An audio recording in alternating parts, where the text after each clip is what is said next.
Hello friends, I welcome you all. Let's learn and grow together. आज मैं आपसे एक स्टोरी शेयर करना चाहती हूँ जो मुझे बहुत अच्छी लगती है।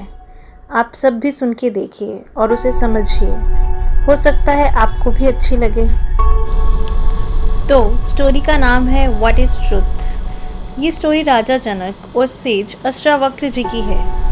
एक दिन राजा जनक अपने महल में आराम से सो रहे थे कि तभी उनका एक सैनिक भागा भागा आया और बोला, उठो महाराज उठो, हमारे राज्य पर दुश्मनों ने अचानक से हमला कर दिया है और महल को चारों ओर से घेर लिया है, प्लीज़ कुछ करिए। ये सुनकर महाराजा जनक एकदम से युद्ध की तैयारी में लग गए। महाराजा जनक अपनी सारी सेना के साथ बहुत बहादुरी से लड़े, लेकिन फिर भी हार गए और जीतने वाले राजा ने राजा जनक को राज्य से बाहर निकालने का हुक्म दे दिया।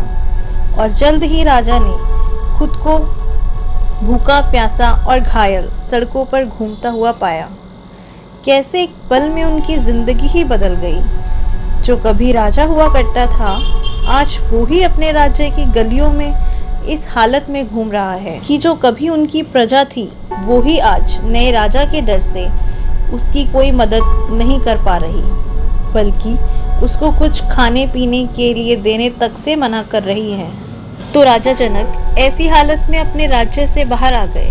वहां उन्होंने देखा कि एक अमीर आदमी गरीबों में खाना बांट रहा है और राजा जनक भी खाना लेने के लिए लाइन में लग गए। पर अफसोस, जब तक उनकी बारी आई, खाना खत्म हो चुका था।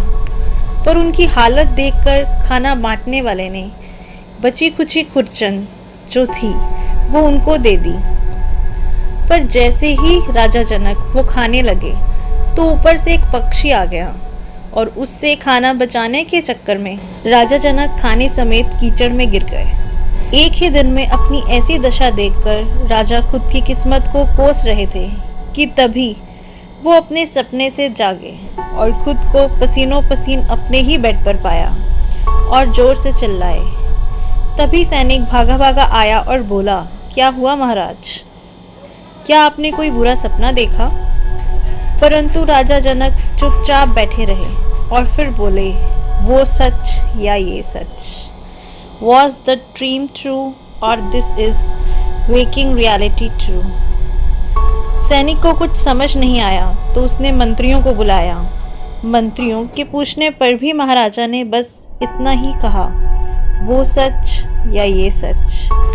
फिर महारानी को बुलाया गया, पर तब भी सिर्फ राजा यही कहते रहे, वो सच या ये सच। कुछ दिन ऐसे ही बीत गए। राजा बस दीवार को देखते रहते या आसमान को और यही बोलते रहते, वो सच या ये सच। और फिर राज्य में इस बात की अफवाहें फैलने लगी। तभी अचानक वहां से सेज अष्टावक्र जी जा रहे थे।